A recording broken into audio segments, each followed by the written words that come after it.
L'intelligence artificielle est selon moi le levier qui nous permettra d'atteindre le développement qu'on souhaite, comme on l'a vu dans tous les domaines, de l'agriculture à l'industrie en passant par l'éducation. Elle va nous permettre d'améliorer notre service et de fournir à nos populations l'opportunité de pouvoir s'intégrer valablement dans la société.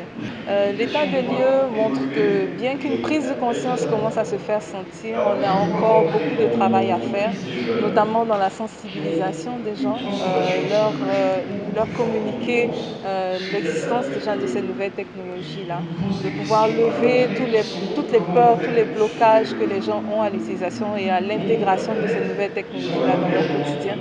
Mais ce genre d'initiatives vont permettre, je pense, de vulgariser un peu le discours et de faire naître peut-être la curiosité des Ivoiriens qui vont vouloir se documenter et peut-être éventuellement intégrer ce nouveau train-là qui se profile.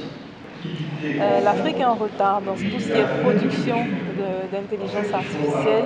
On accuse un grand retard, mais je pense que tout n'est pas perdu. On peut encore améliorer notre quotidien en utilisant ces nouvelles technologies-là dans les domaines qui nous sont les plus critiques, comme la santé, l'éducation et l'industrie, de pouvoir rendre nos entreprises ivoiriennes beaucoup plus compétitives. Effectivement, quel peut être l'impact de cette intelligence artificielle sur notre évolution, notre développement?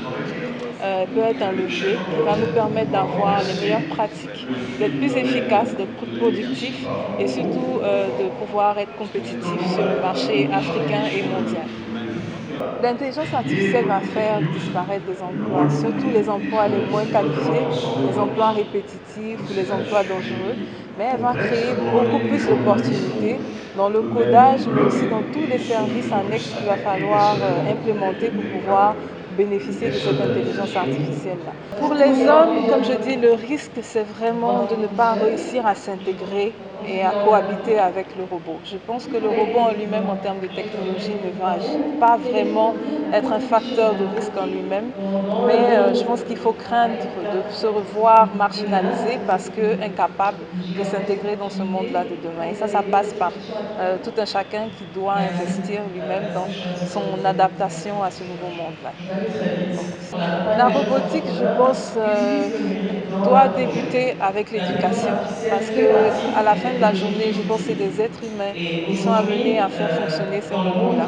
Donc, je pense que la priorité vraiment serait de revoir notre système éducatif, si possible d'intégrer ces contenus qui sont déjà disponibles pour permettre aux hommes, aux Ivoiriens, de pouvoir être pertinents et de pouvoir utiliser justement ces nouvelles technologies-là, peu importe dans le domaine d'activité qu'ils choisissent.